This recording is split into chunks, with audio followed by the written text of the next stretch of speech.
So, welcome back, everyone. Today, we have a very, very special guest that we're super excited to get to know. Please welcome Lee Robinson, aka the dapper and heartwarming Bertie Hart from the new A League of Their Own series on Amazon Prime.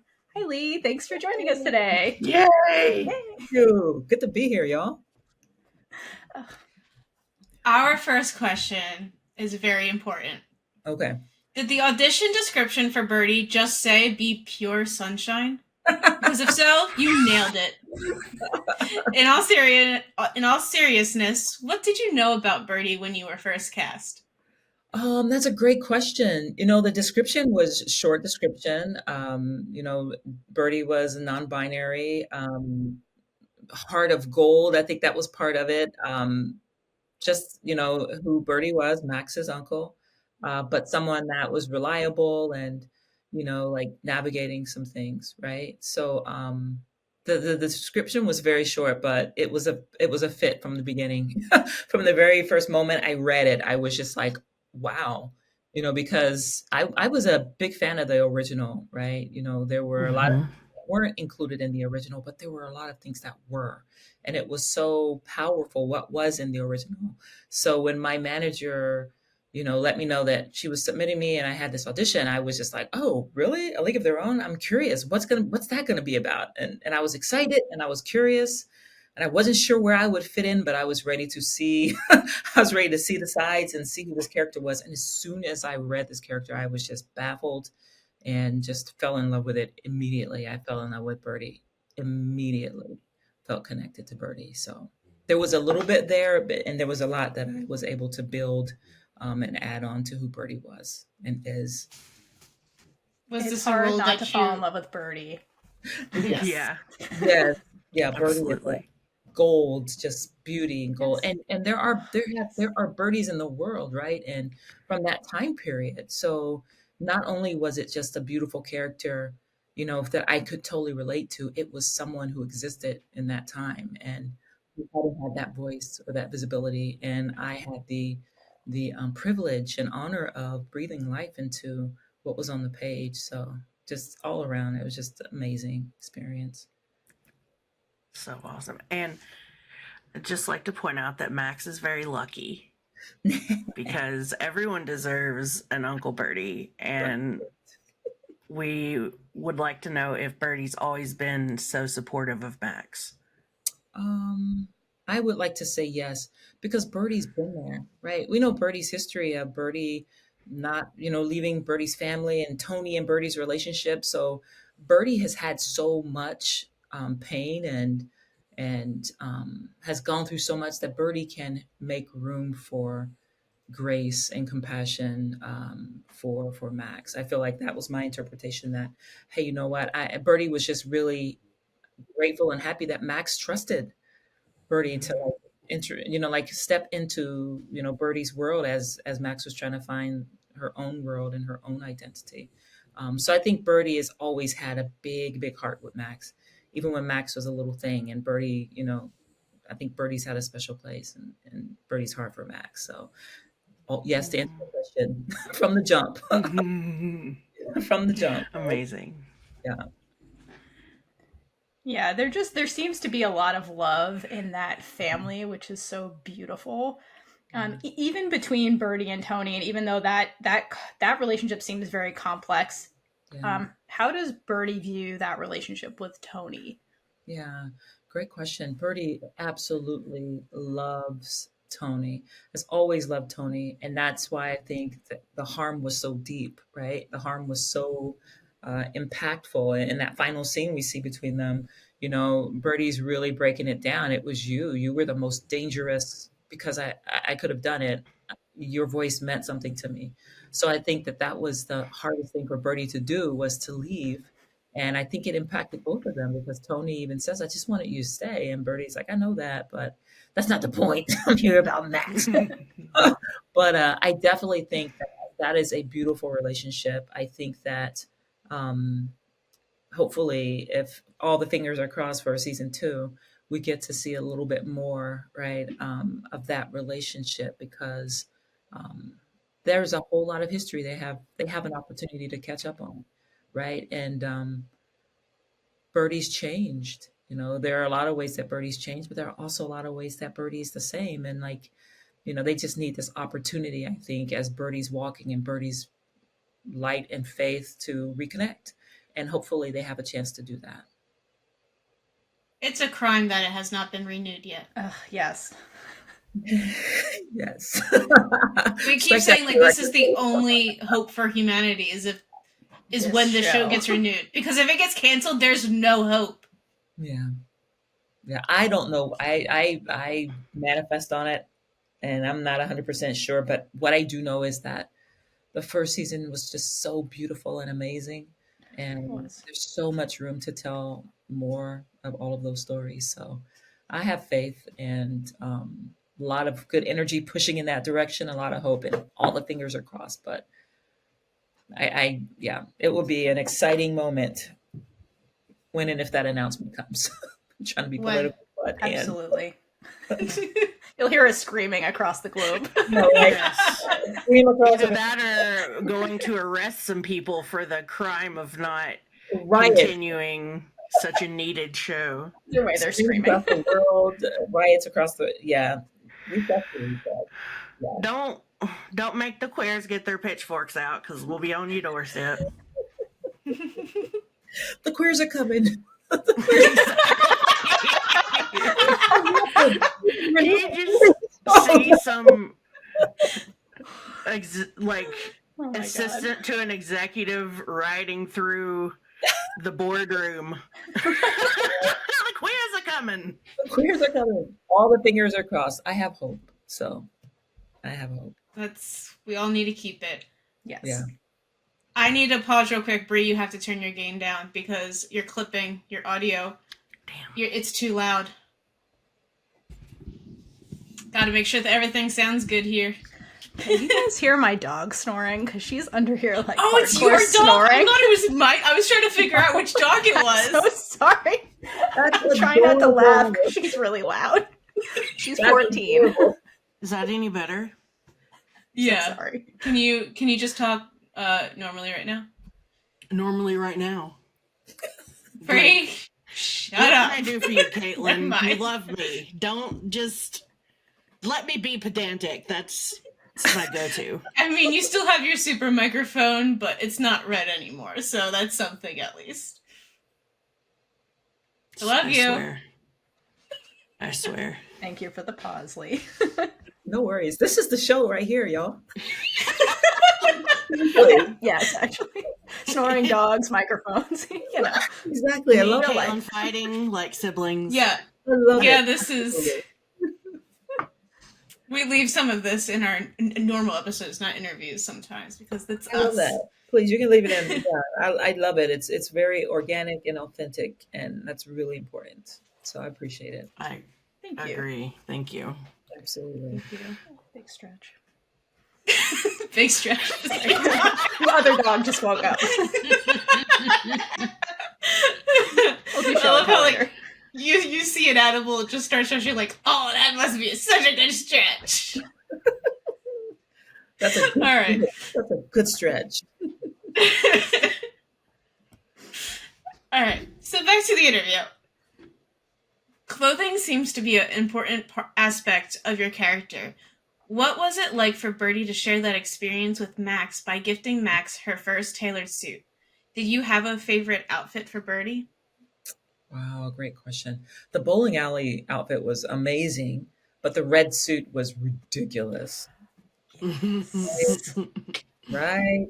So yeah, clothing is a huge thing to Bertie, right? It's like Bertie's a tailor, so Bertie creates clothing. And I think it has a direct connection with Bertie's identity and gender identity and expression to create the clothes that they wear, right? It's like they're creating their own clothes. They're creating this way that they're walking through the world, right? With courage and with swagger and permission to be handsome and permission to be all of these things. So when Bertie gifts, creates, gifts Max the suit, it's just like not a rite of passage, but it's like it's the most intimate thing that Bertie could give her.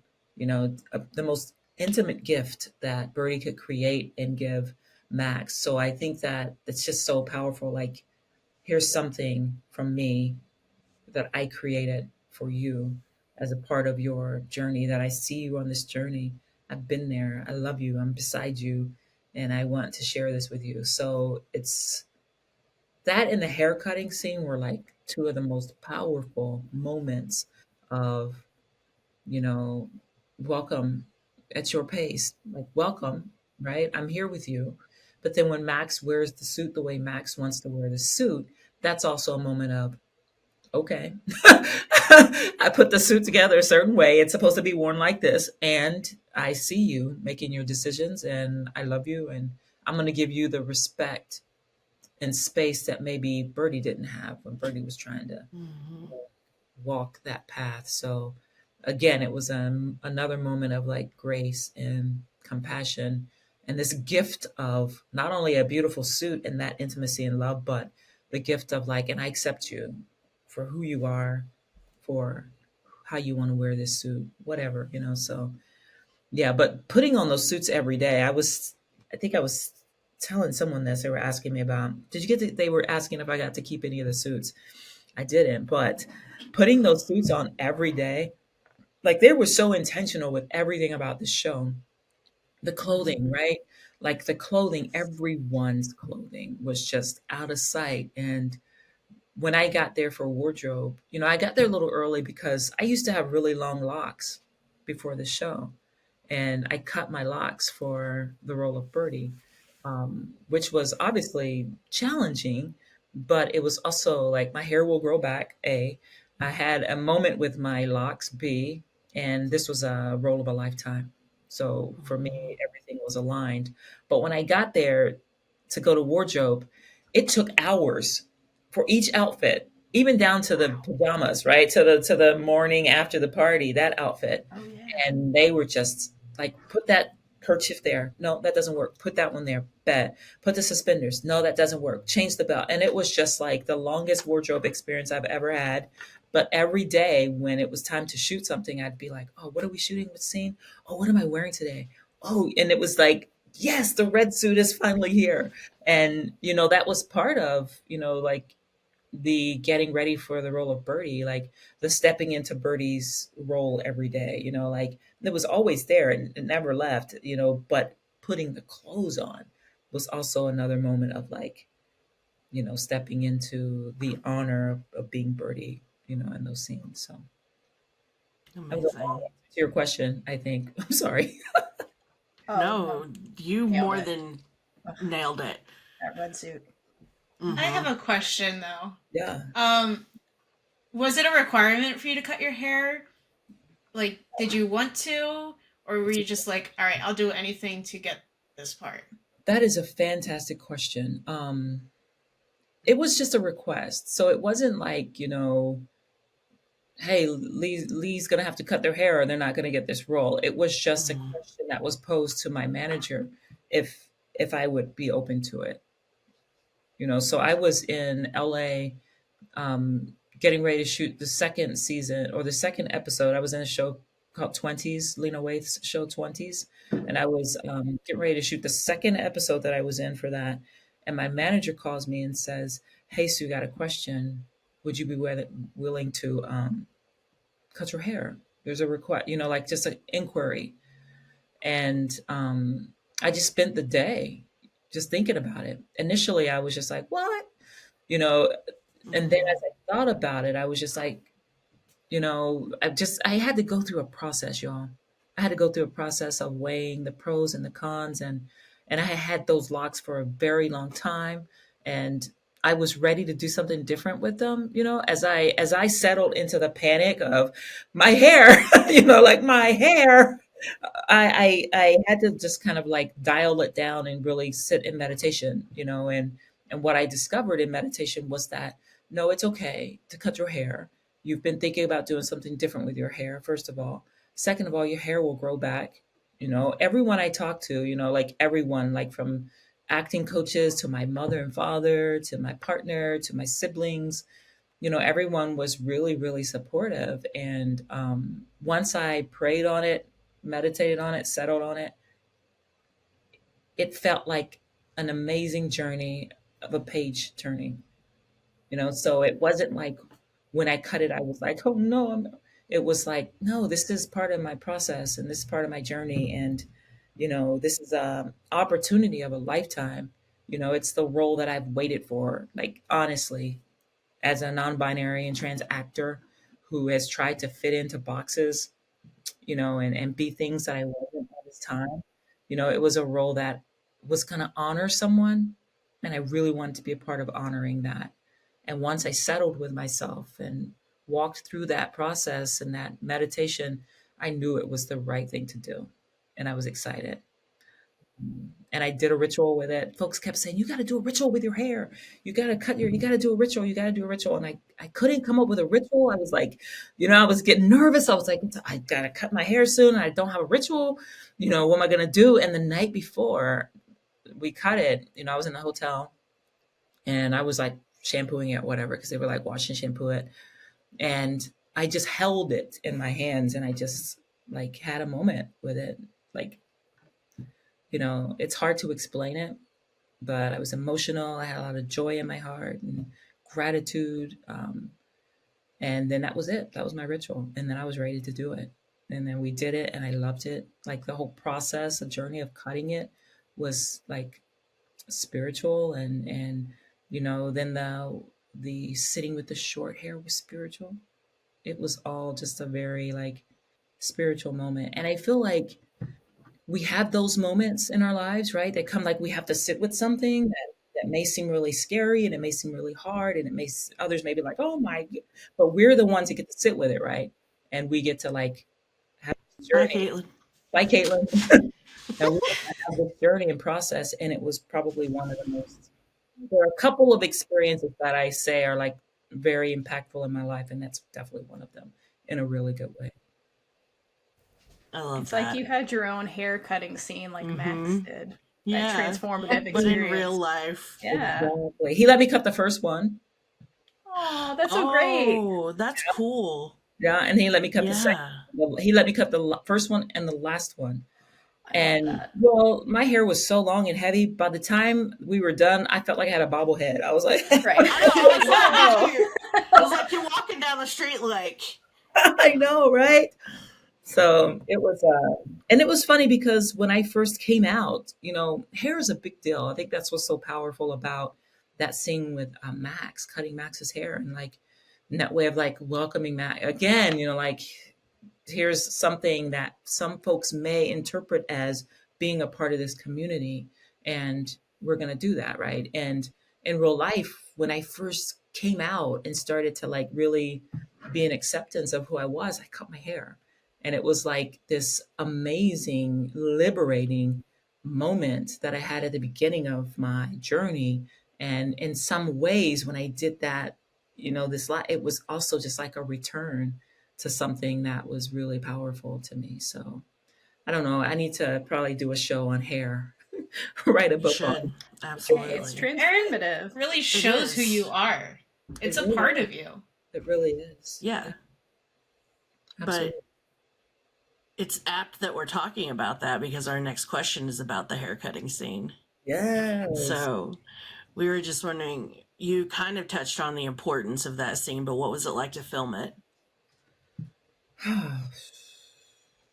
It was a very emotional scene. I think that a lot of people like who were like folks on set, it was an emotional scene for folks, it was really impactful. And I think that that's the scene coming right off of Max and Bertie's meeting again for the first time, and Max being afraid and like leaving, and Bertie was obviously a little bit hurt because Max ran away. But again, Bertie has compassion because Bertie was right there once. Bertie probably ran away a couple times too, right? So and then Max comes back, and then they cut the hair. And it's like, again, this gift, right? That two gifts are being offered. Like Bertie's offering this gift of cutting her hair, right?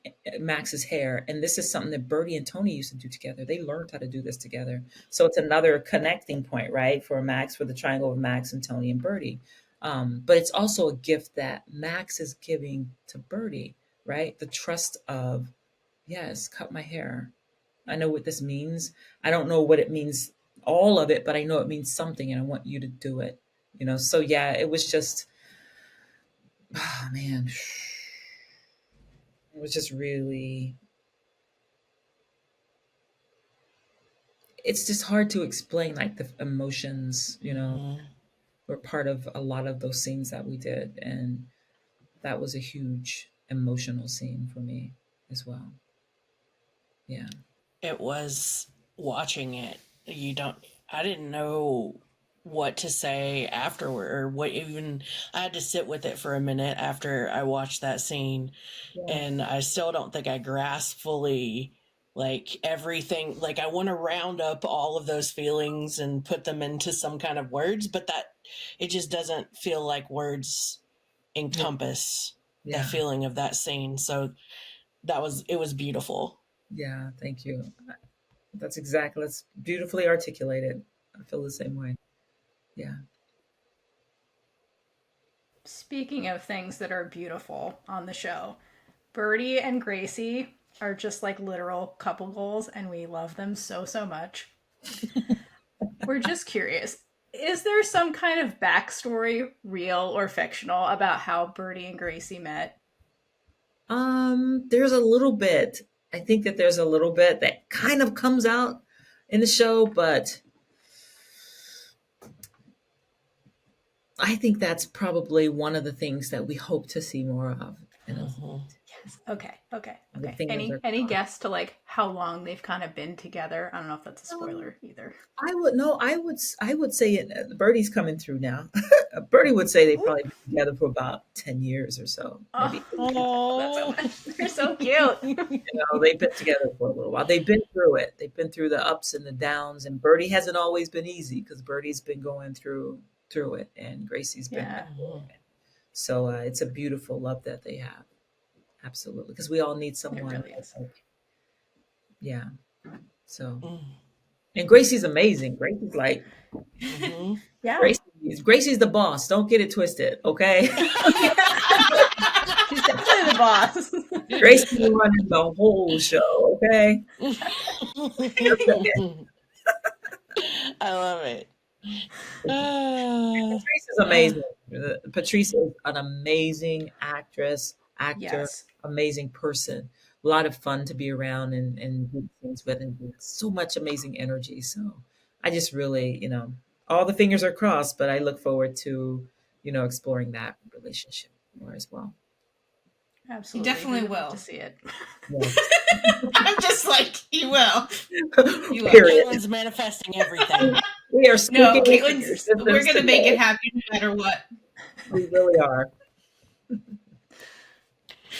We need humanity to be alive still. Just saying. There's no way. I'm manifesting it with you. We're manifesting this. And hopefully when it happens, we can be in contact with each other. Like, hey! Yes. Oh, the queer the 30th, let it down. You're just going to get sent a video of us just like screaming. I love that. Oh, okay. Despite the time period, Bertie and Gracie have managed to forge their own Black queer community, which they invite Max to be a part of. How do you think Bertie navigated building a community in the 1940s? I think it was really hard. I think that something that struck me and continues to strike me now when I think about Bertie in that time period is how hard it is to be, when we talk about the intersecting identities, right? To be like Black and to be non-binary, trans, conforming, whatever, someone is identifying as, must have been really lonely for Bertie, right? Because there's all this racism that's happening. So trying to face racism, we a lot of times kind of like try to be with people who look like us, sound like us, are experiencing the same things as us, right? And then, but there's that other layer of, but also being this non-binary person, this trans person, and someone the scene where he brings a suit over and Clarence is like, your aunt's a freak. Like that's what Bertie is dealing with, so in order to be able to like continue to like thrive, by thrive I mean like be like a support for the community and be someone who's like pulling parties together and making sure people have an opportunity to come together, even though it is like secretly.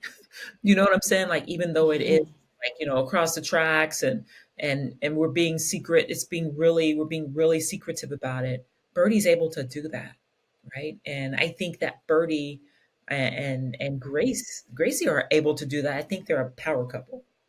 I think that they have chosen to be public about their love, and Gracie has chosen to walk with Bertie in ways that could be harmful for Gracie. Do you know what I'm saying? And Mhm. be beside Bertie and vice versa. And I think they're a powerful couple. And I think that, Bertie's taking on like being the person that brings people together. It's just what Bertie's calling is, like, and that's not a stretch. That I feel very connected to that. I feel like that's also my calling is visibility, bringing awareness to things, like being vocal. If you have a platform to be able to like be visible and talk about some of these things, doing that. So I think that that's Bertie's calling is to like be a support for community, be there to bring folks together, be that safe space for folks to come to, or the safe or brave space to, because we know, there aren't safe spaces. Safe spaces just hardly exist, but braver spaces where folks can like really come together and be themselves and be beautiful and listen to music. I mean, that party scene, y'all. Whoa, seriously. Seriously, but that's probably been a challenge, and I'm sure Bertie really does a great job of trying to provide for others what maybe Bertie needed and didn't get, right? So this idea of, really working to create that community and, you know, make sure folks have a place to land and make sure folks have a place to be and be themselves. So, um, yeah, yeah, yeah. And that party scene was that was probably the longest night for me anyway. I think we shot till like 2 in the morning or something. But it was just so Wow. great to be in that space with all of those actors and beautiful outfits and party Yes. clothes and how the house was set up, like to it was just gorgeous. I felt like I was at a party, even though it was like 6 hours past my bedtime. I was like at 9 o'clock. I was like, I I need some feel that. coffee. I need some help. I was like, Was I'm it a really Friday full. night? It was a long night. It was a long night. So, but it was Was amazing. it a Friday night? I think it was a Friday night actually, because we were off Saturday, I think. Yeah. Um, That makes sense. yeah, Yeah, but usually. yeah, I was torn up. I don't think I partied that hard since I was in college. I was like, oh, Hey, that was a great party though. If you had to pick one was to Yeah, go to, I was having fun while watching the party. I know. no, seriously, seriously, it was a lot of fun.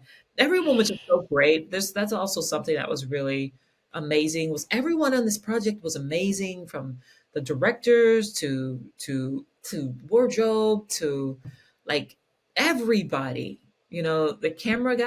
Everyone was just amazing. Pronouns are something that I've talked about this before. The pronouns on this set were just on point. Crew, everyone was just like really working to make sure those things were acknowledged. And if it wasn't acknowledged or someone missed, then it was, like it was immediate, like, okay, okay, my bad, whatever, let's go, and there wasn't ever a time that I felt like that was unpleasant for me. You know what I'm saying? Mhm. It felt like a very safe space, very, intentional. And it was just, we don't, as actors, we don't always have those types of spaces, right? When we're in, on sets, etc., which it should be. And we're getting there. We have a long way to go, but we're getting there.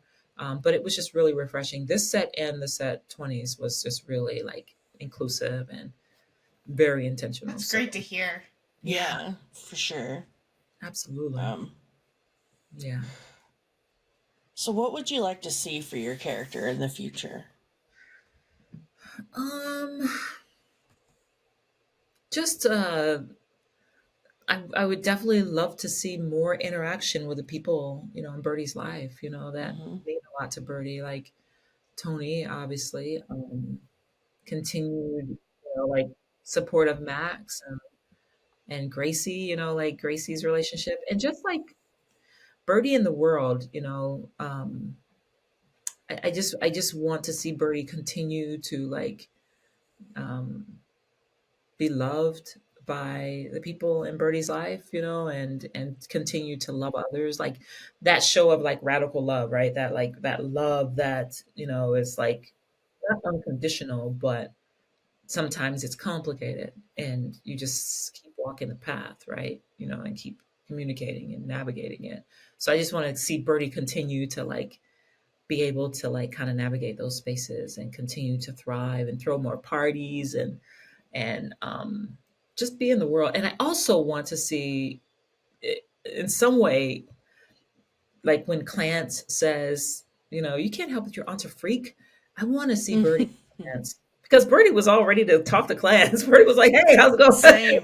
Clance was like, so there are moments that, like those moments that I really want to see Bertie show up for Clance in some way or vice versa. And, you know, just continue to get to know Bertie, you know? Yeah. Absolutely. Yeah. I want to see Bertie and Clance. Yes. It's one of those Yes. wishes. Yes.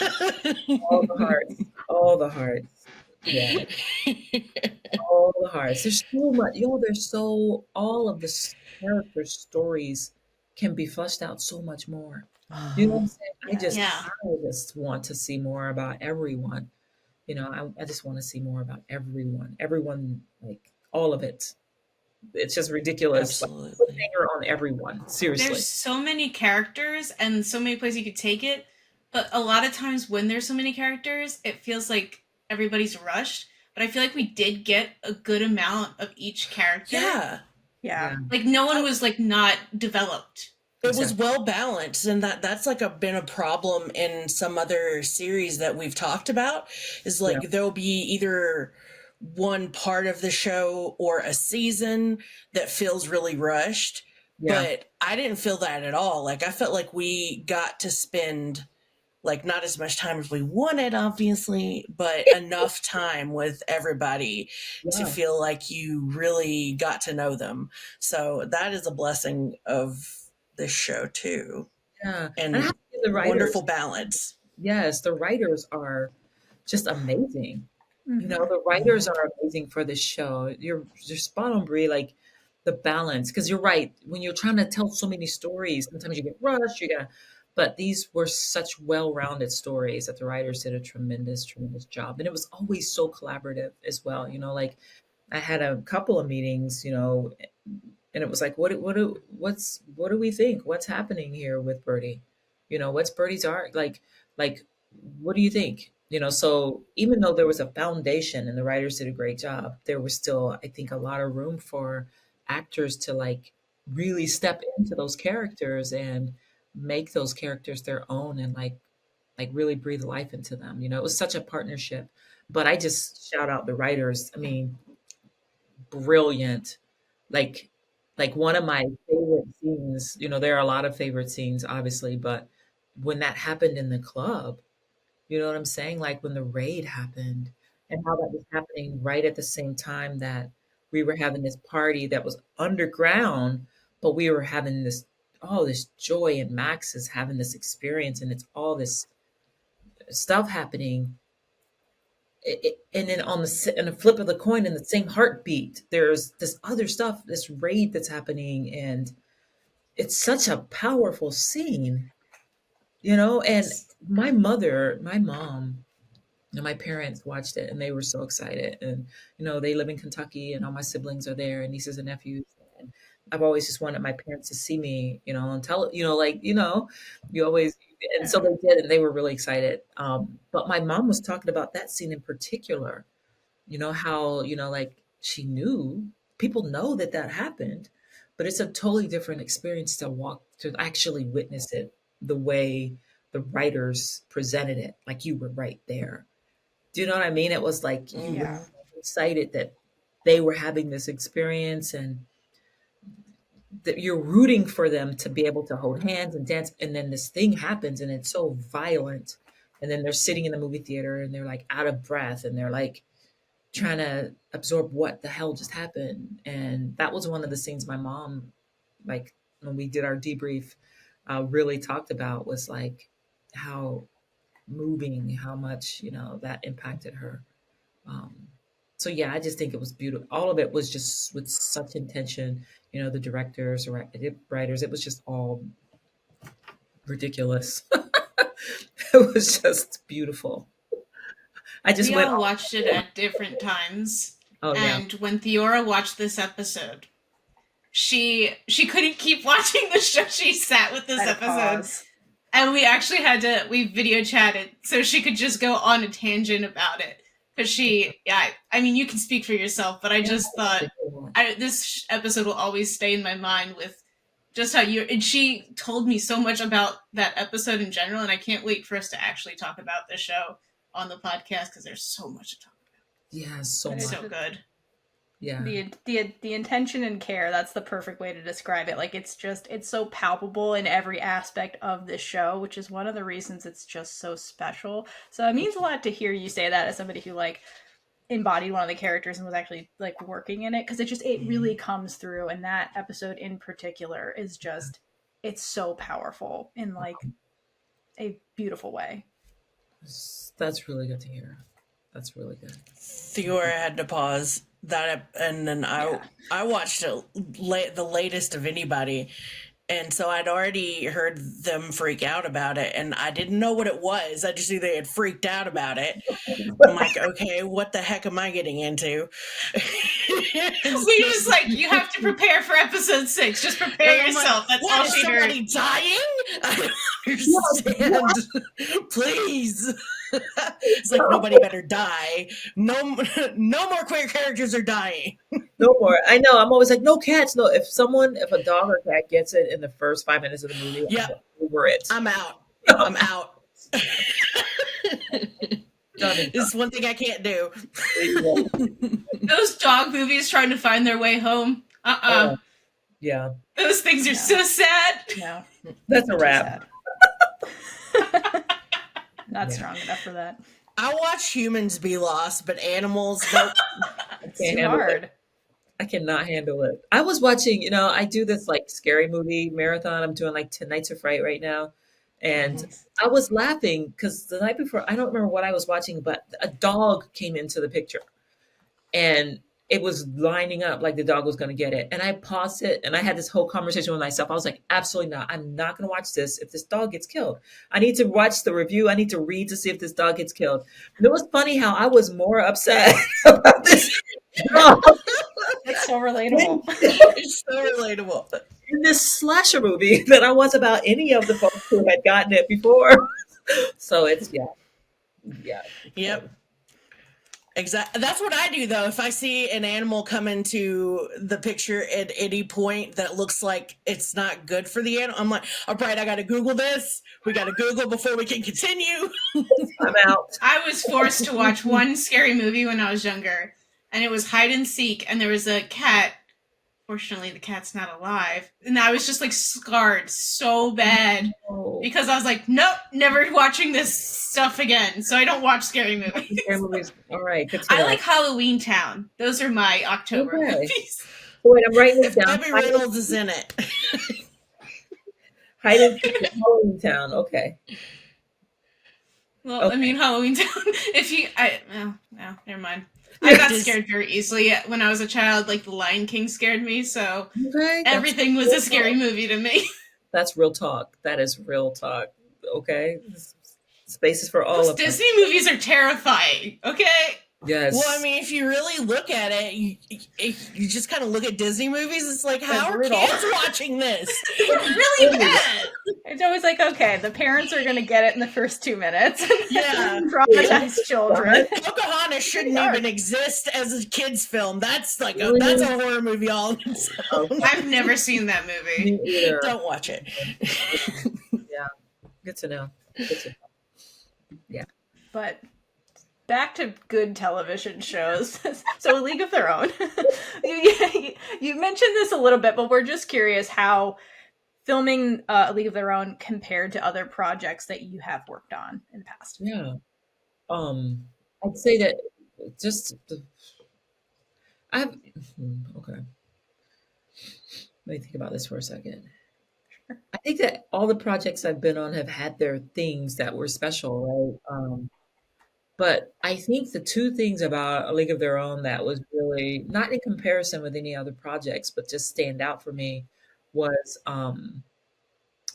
just the intention, kind of how I talked about the intention around the work that we were doing, the stories we were telling, and the intention around the set being, like it felt like a really welcoming, inclusive space for me, right?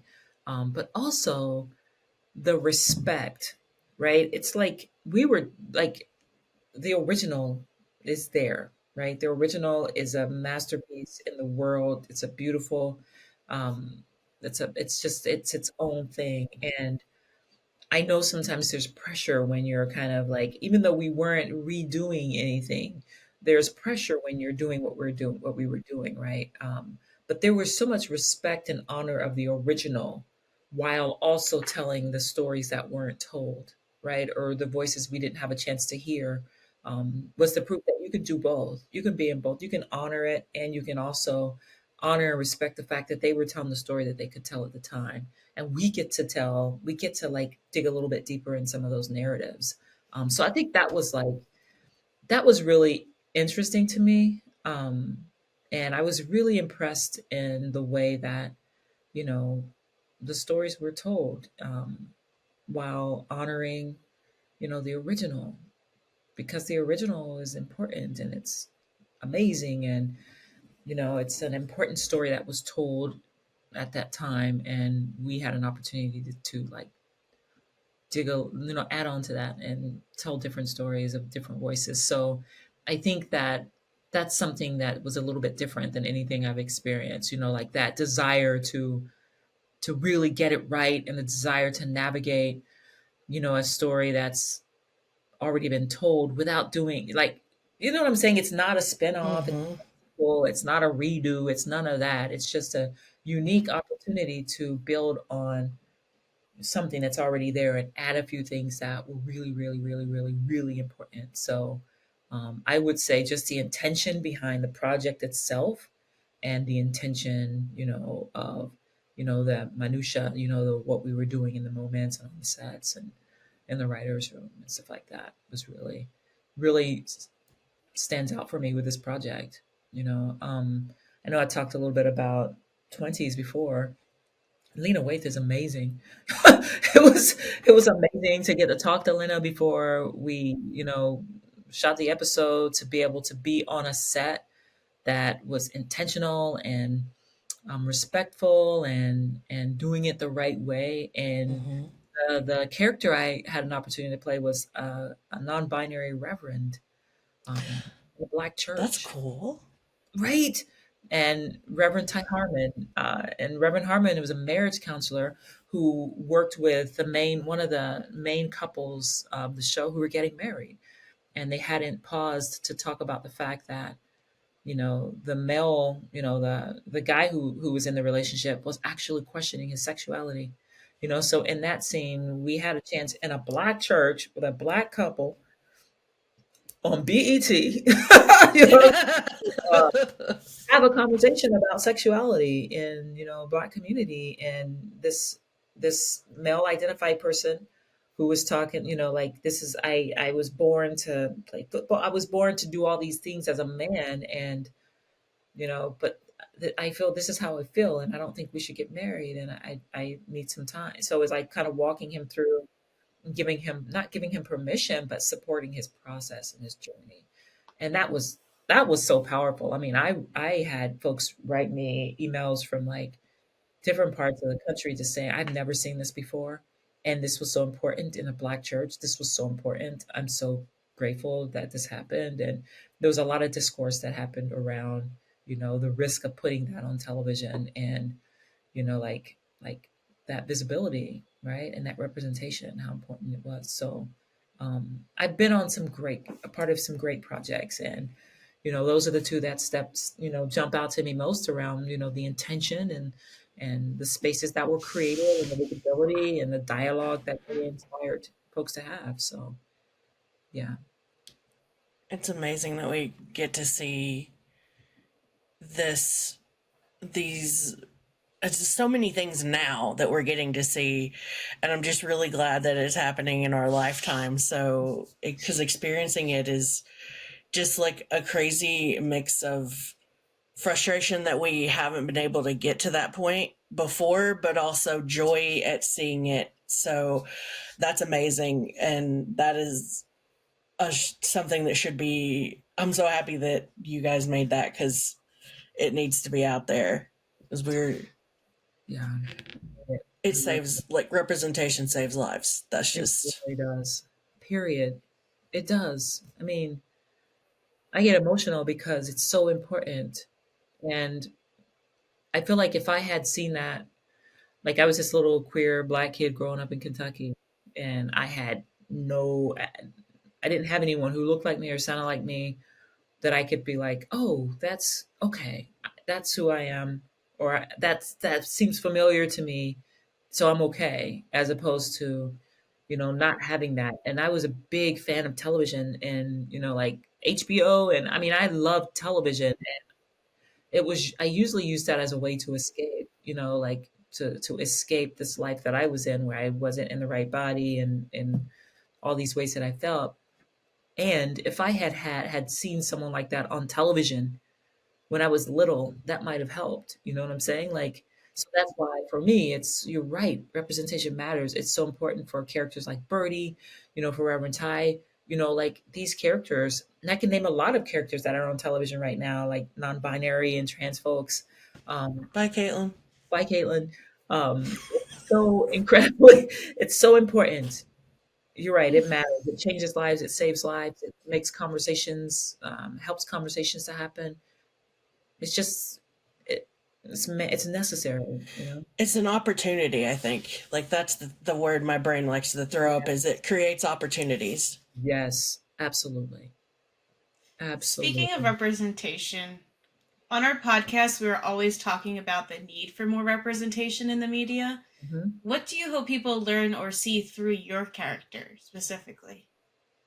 Yeah, stories. I hope that folks see a story that needs to be told and needs to be heard, and also that we can tell more of those stories, right? We can like take the risk to tell these stories, whether it's on a show on Amazon Prime or whether it's on ABC. We can take Mm-hmm. the risk of telling these stories, because that's been kind of one of the coolest parts about Bertie, is like finally seeing Bertie get the love that Bertie deserves.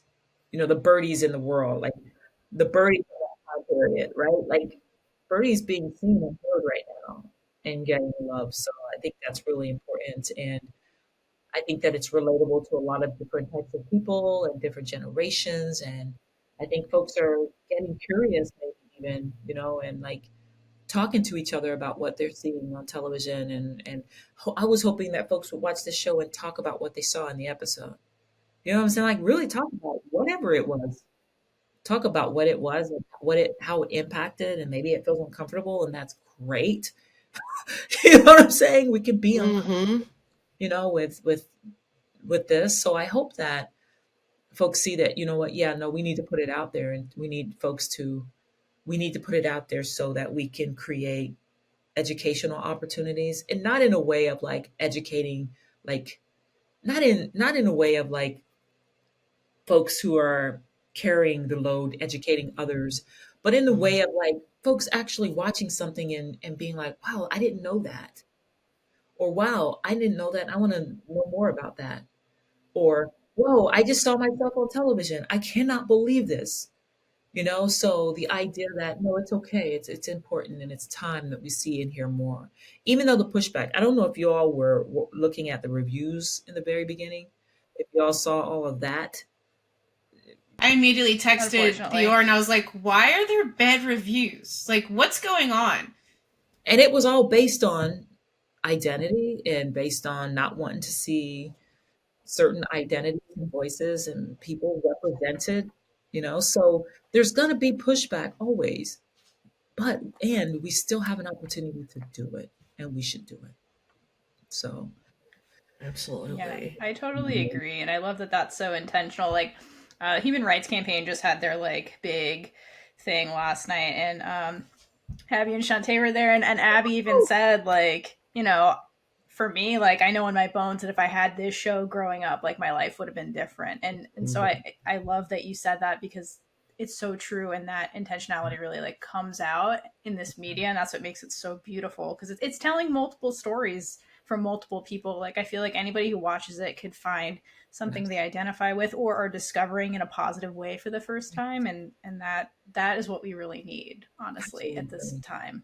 Yeah, so grateful to be a part of something like that, you know. It's thank you for being a part of something like that. Like I was a huge fan of the original movie. Like that movie changed my life. And then when I heard this show was going to happen, I was like, oh yay, a show version. That's so amazing. But like the way it came out just like Yeah, elevated it so much in such a mind-boggling way. Like it's everything. So thank you. thank you. Thank you all Yeah, for I watching it and supporting it, because it takes you absolutely. all Yeah. creating this platform where we can talk about it and others can listen. Like you all are on the front line of pushing this out. So thank you all. Like seriously, thank you for believing in the show and for all your love and support with the show and for the characters and for being on the front line with us. You know what I'm saying? Like putting it out there into the world, because it's risky to do that right now. It's a lot of things, and it takes a lot of courage and persistence to push back the way we're all pushing back right now. So thank you all. That's the We're whole in this goal of the together. podcast. It's Yeah. just to like keep the conversation going, make people aware of other media that's out there, and also advocate for better representation because Absolutely. we're That not was going to my get it unless good we work. yell about it, unfortunately. Yeah, exactly.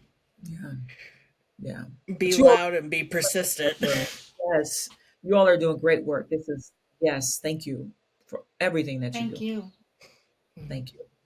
It's a nice symbiotic relationship. Yes. So, going away from the show a little bit, Yeah, before you became an actor, you coached basketball I did. I and did. played in college. I did. How did sports impact you? Sports is one of the love of my life, right? It's just it was from, it actually gave me, and this is going to sound interesting, so let's put it out there and see how it goes. We can always chop it out if it's weird. But, as a young tomboy, like, it gave me like an avenue to like express myself. You know what I'm saying? It gave me like an avenue to like be tough and to be like, play like a boy. You're right. I do play like a boy because I'm really a boy. So everybody shut the hell Mm-hmm. up. You know what I'm saying? It was like Totally. everyone was behind it because growing up, like I was pretty good, and y'all saw me pause because I don't usually do that.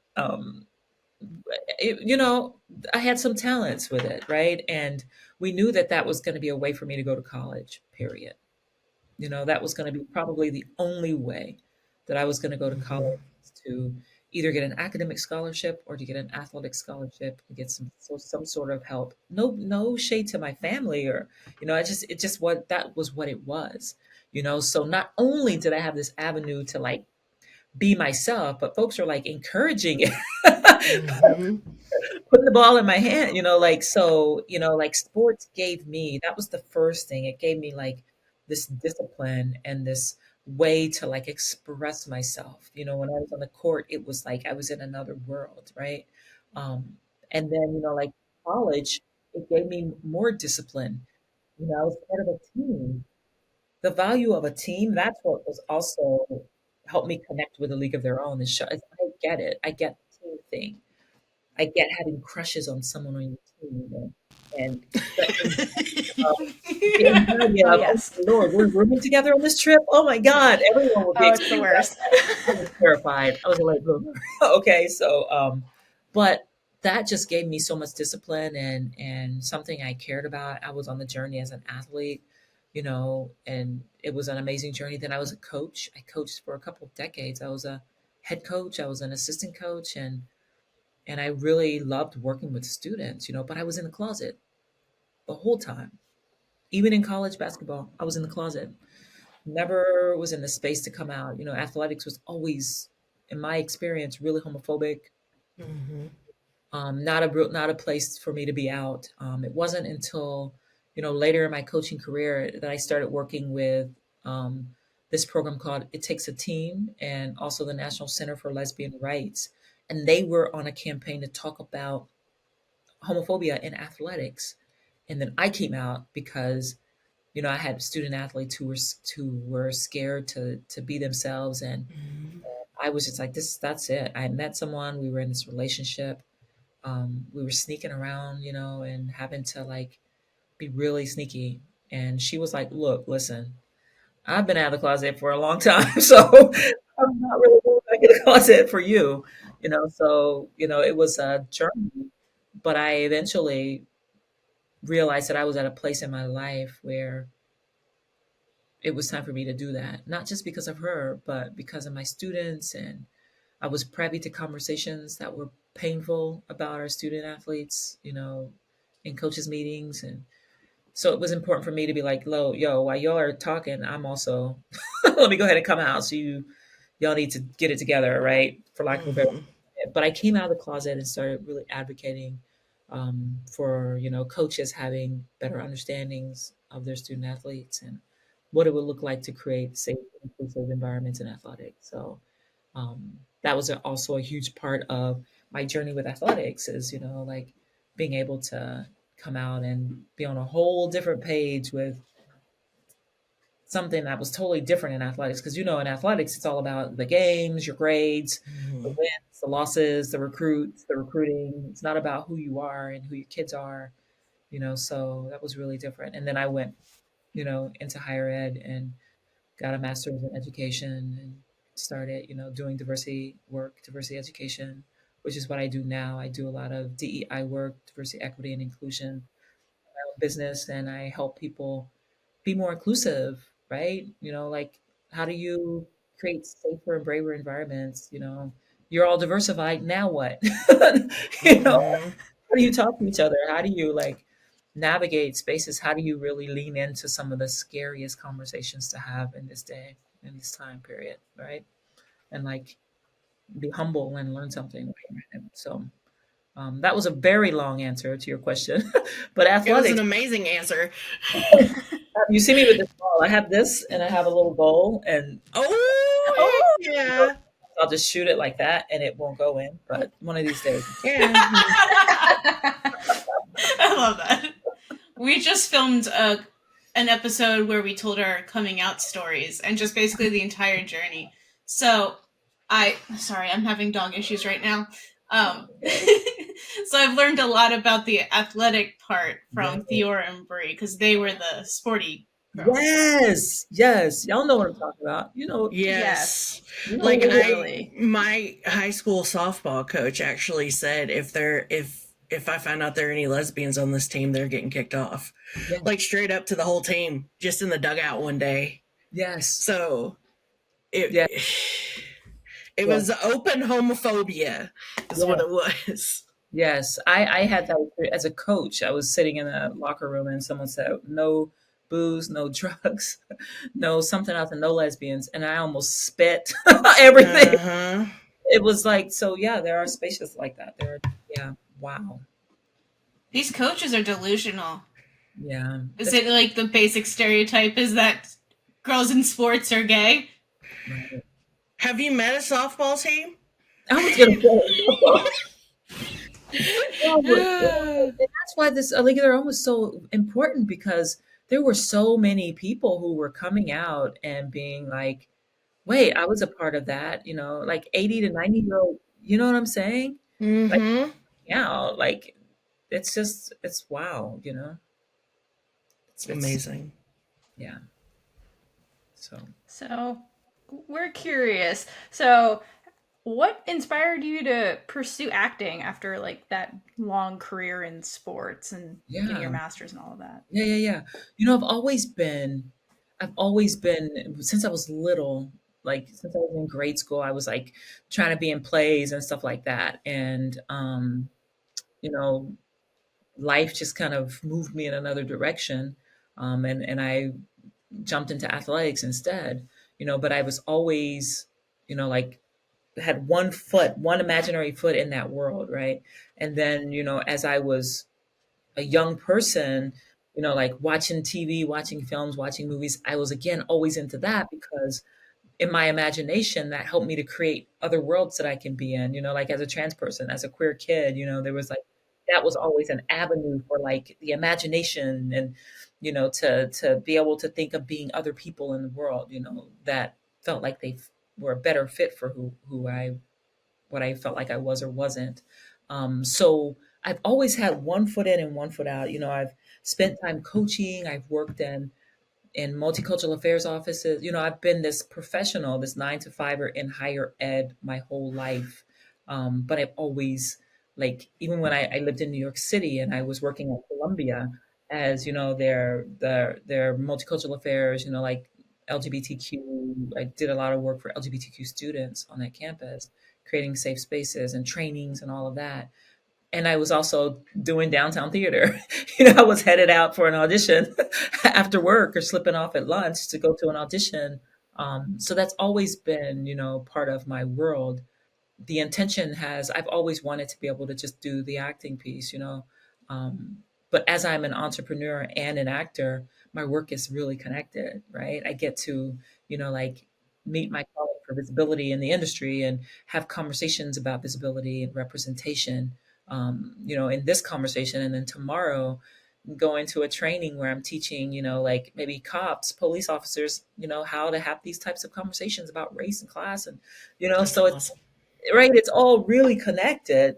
And I get to do that. So, and my acting kind of really helps with my other life, like being in front of people, like doing presentations, having conversations, being really approachable. And now that I've been in a league of their own, people are like, "Are you? Wait." I'm like, Mhm. but let's focus on what a bias is. A bias is. No, we want to talk about Uncle Bertie. I mean, at least now you can be like, all right, let's watch this episode. Now let's talk about bias. Yeah. You have more material now. I know, right? It's really, really, it's pretty. So, I'm still doing all of that if it's possible to do all those things at once. And it is, so I don't know if that answers your question, but it's always been with me. I've always been, like one foot in at this one and simultaneously walking this path towards the same exact thing. So, Yep. Well, we're so glad you did because then we got to meet you. So I know. so great. Thank you. This is great. Multi-talented, that's what it is. Yeah. Yeah. That's what it is. You can't do or like don't do because you're just like a hero and just making the world such a better place. Yeah. Thank you. I'm sure there's lots. Let me get my partner in here. She'll probably. Oh, yeah, that would be a list. Oh, Yeah. yeah. I'm supposed to fix this thing in the curtain. Like I was supposed to fix this thing in the bathroom, and I kind of didn't. I should probably do that after we finish. Because I said because, like we all have our things that we do, right? Like Mhm. Totally. there are things that she does, and I'm like, oh, thank you for doing that, because. And there are things that I do, and she's like, "Oh yeah, yeah." And then I volunteered to do this thing with the sink or the shower rod, and I haven't done it. Mhm. And I hate not doing what I said I'm going to do. So I think I should do it when we're done. But I got the tools out. Like last week, I put the tools. That's progress. Yeah. So, Halfway there. I mean, yeah. it'll get done eventually. Process. I'll just say I'm honoring my journey. You know what I'm saying? Yeah. I'm sitting with it right now. I'm sitting with like the tools and how helpful they are. Yeah, making sure I have the right intention with this process, this project. But I'm probably gonna go do it when we're finished, actually. Meditate You with the got shower this. We rod. believe in you. I'm gonna go take care of business. Yes. Yeah. You got this. Thank you. I appreciate it, y'all.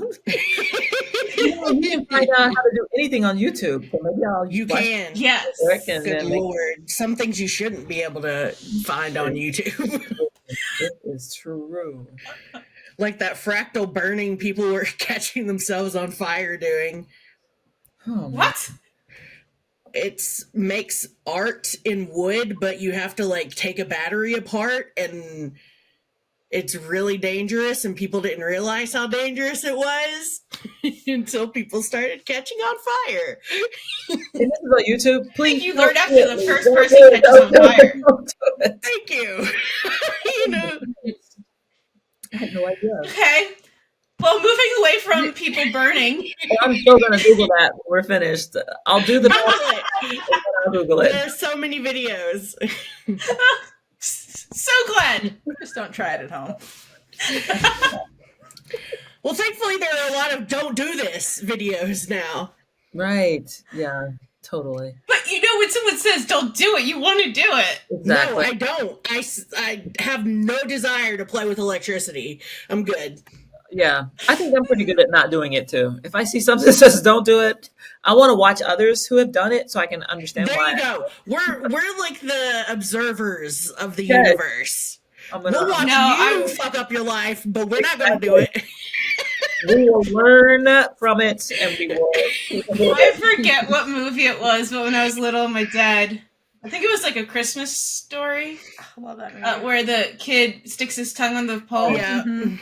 Okay, yeah, so I saw that, and my dumbass child self went outside and was like, well, would it really work like that? Kaitlynn, that was the whole point of that scene. The whole thing was to keep you from doing it. So I was stuck, but then I was like so like embarrassed that I actually did it, so I just kind of ripped my tongue off of it. God. Caitlin. Oh, To be I know. okay, but I was a tiny bit smart that like I only stuck out like a little bit of my tongue, so I wasn't like licking the pole. Oh, okay, I need to know what happened. Did a piece of your tongue come off? I think it was bleeding a little bit, but it wasn't too bad. Wow. Okay, nothing about that entire story made me comfortable at all. So I just Welcome. imagine We're not you did it. endorsing any of these things. Very much. Appreciate it, Kayla. We're not. I've got a lot of stories like that when I was younger. But anyway, let's move on to the next question so we can actually be relevant. What advice would you give other trans and non-binary actors who may feel like they don't belong or don't know what types of roles they can or feel comfortable playing?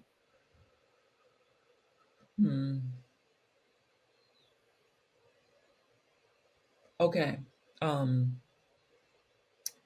I would say a couple of things. I would say one, like you're not alone. Just keep on, like keep finding the people who will support you, right? Find the people who get it, like the casting directors, find the managers, agents, other actors, like other acting communities. I think there are a lot of communities online, like for trans, actors, non-binary actors. Look that up and see if you can find some folks. I will help support you.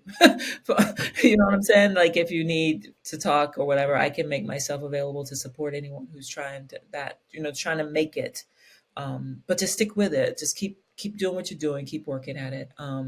Also, your voice is important, right? Like these stories are being told more now, so it's about like believing in yourself and that's just my own personal journey, because I've been there. I've been like not fitting in. I've been like at the end of it, like this is not an industry for me. I've been at all those places, and those times and places will happen. You'll be there, and it's just about finding the people who support you and encourage you. So just like continuing to just work and find those communities. Your voices are important. People want to hear our voices. People want to hear those narratives and want to cast us in those voices, right? Like there are people at the writers' table who are writing these experiences. There's more that's coming and happening. So just stick with it, right? And then lastly, be that for someone else, right? So, once you are like in this industry and you're getting your footing, you're getting your grounding, and you're connecting with community, and you're feeling kind of like a little more stable in it, make sure you be that for someone else, right? Because we've got to give that back in some sort of way, right? We've got to like help each other. We're all on this journey, and we get to celebrate each other. We get to celebrate each other's wins. We get to be there for each other. So make sure that you're supporting your fellow trans, non-binary, binary, queer sibling actors and actresses as well. So that's what I would say. It's hard. It is. It's really hard. Um, but just keep doing what you're doing, and know that you're on your own journey. So there may be times where you are sitting with, am I going to take this role? Should I take this role? Or should I say, no, that's not, I'm not going to do that, and not, or maybe you decide, yeah, I'm going to do this, and you do it. But just remember, it's your journey and it's your decision, and you get to be the one that crafts your acting career and your acting journey. Um, so I don't know. It's just about getting that support around you, so you can be like, hey, should I? 3 out of 4 said I shouldn't do it. 5 out of 4 now I get to decide, right? So you don't Yep. feel like you're alone out here trying to make this work. So I don't know. That changes for me. Honestly, that's a great question, and I probably answer that question a little bit different tomorrow, next week. I don't know. It just really is kind of a journey, like that. It's like it's fluid. But the one thing I always say is like, be that for someone else. That is the thing that's always consistent. Find your people, be that people for somebody else, right? I think that's important for everybody in general because so many people like start making it but then forget where they came from. Yes. Like find some like go help other people get to where you are. Absolutely. Absolutely. And that's tough. Sometimes, like the other day I was like, hey, one of us wins, all of us wins. And that's sometimes that's really hard.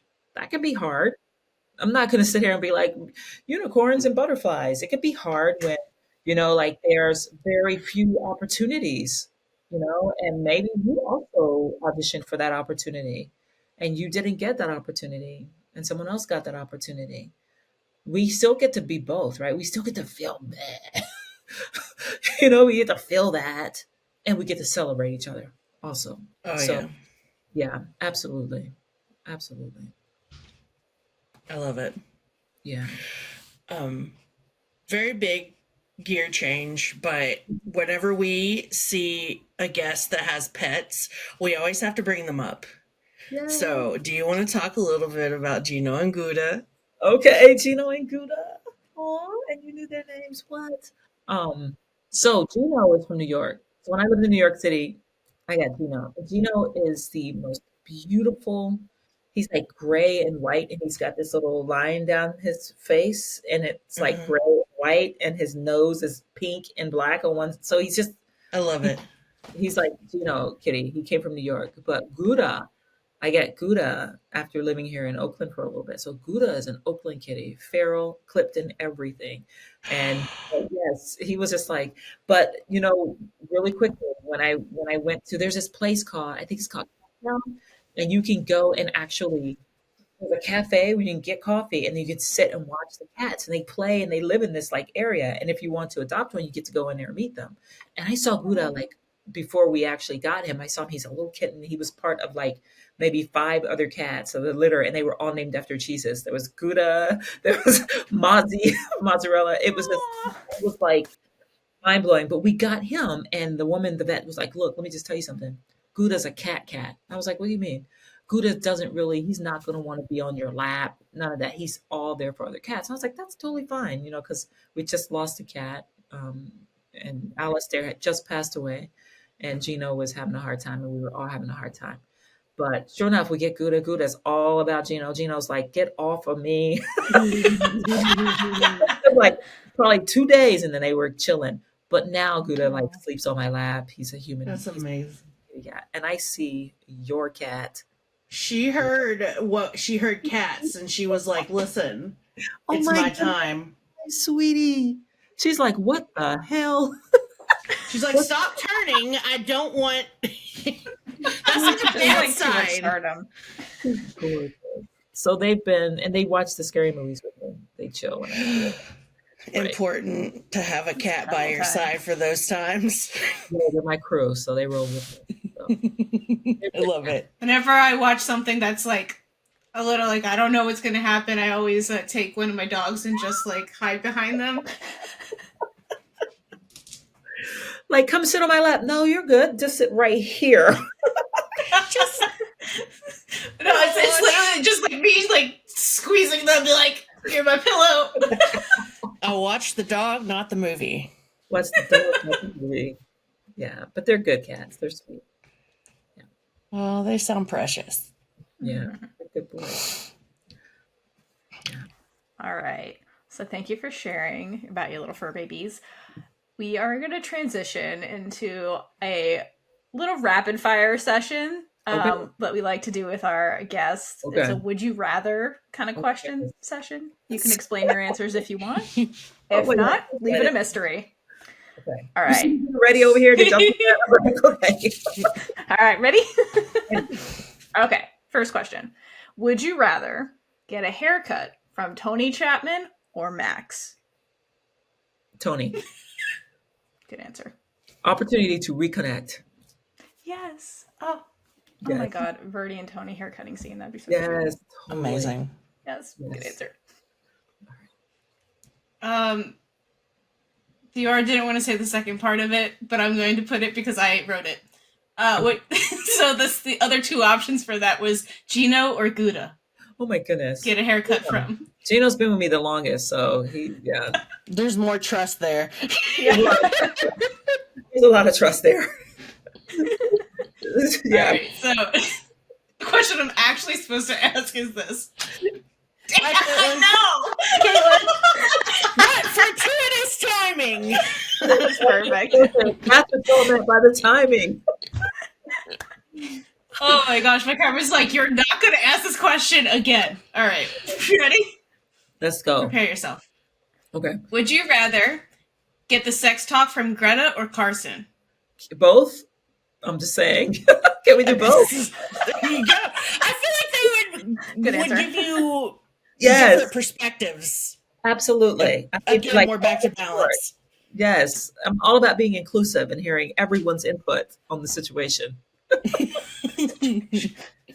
Now, Theora added two characters. Clance or Mr. Chapman?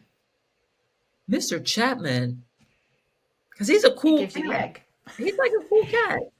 He is cool. Yeah. Yeah. Remember, didn't he do the whole egg conversation? Yeah. Yeah. That I want to cat's hang got- out with him. Me too. I just want to hear what he has to say. I want to hang out with everybody. I know. Well, yeah. Okay. Would you rather be a comic book writer or a pitcher? Comic book writer. Yes. I like that.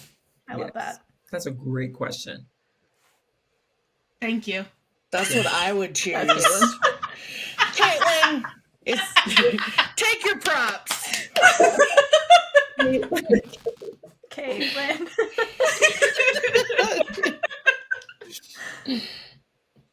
That's good. Can you tell we have no fun on this podcast? None. The least Oh. fun I've had in a long time. This is So Yeah. serious. That's what we're the hoping. most serious podcast ever. Mhm. Yes. I mean, we warned you. We did. But it was so great talking to you, meeting you, getting to know you so much better. Do you have any final words for all of our listeners at home before we wrap up?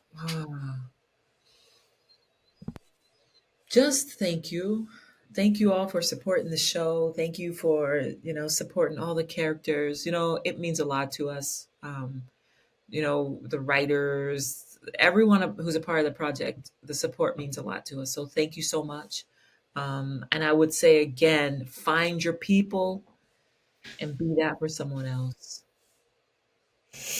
And also, Important advice. you all are freaking amazing.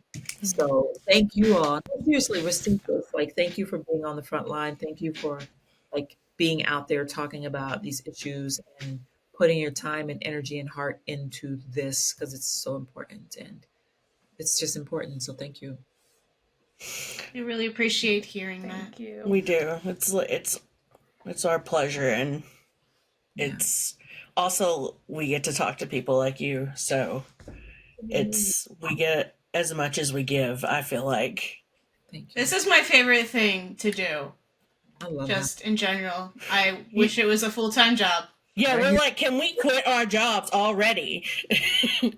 I mean, I understand the grind. I understand. And maybe, y'all have such great energy and it's such a great show that keep making moves and manifest because it's possible because you all are really good at this. Yeah, for sure. Great.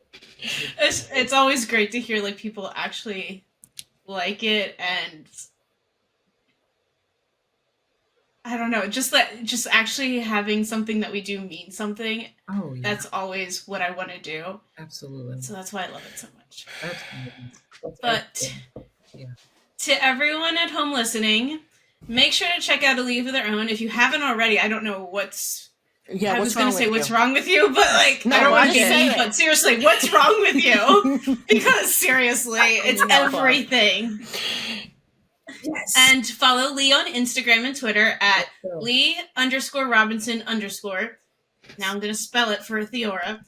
You don't have to spell it, Kaitlynn. Just say it. You told me to spell No, it. just say it. Oh, You told me to spell it. popcorn. Here we go. But you said whatever. You know we'll what? talk about it later. The dogs is mad. Spell it. The dog's mad. Spell it, Kaitlynn. See, my favorite thing is when they fight because That's Usually it's just me and Bree. So that's what's so amazing about this show. Y'all's chemistry and all of it. So Thank you. We're very lucky that we met each other. awesome. Awesome. All All right. right. So much. Thank you so much. Thank you for being here. It was amazing. Appreciate And Hi. we hope we will see you again. Yes. When Yes. season 2 happens. Fingers crossed. Fingers crossed. You know, we don't, I mean, yes, season 2, but we don't need a reason. No, we just come don't back need a every reason, other just come week. back. I'm here, so I'd be honored. Thank you, Lee. Thank you. All right, y'all. Be good. Take good care. Be safe. All right. Take care of yourselves and each other. And till next time. Yes. Bye. All right. Bye, y'all. And with that, we've been Big Gay Energy. If you like this episode, check out all of our other episodes right here on YouTube. Please like, leave a comment below, and subscribe for more amazing and super gay content. Until next time, stay safe and hydrate for lesbian Jesus.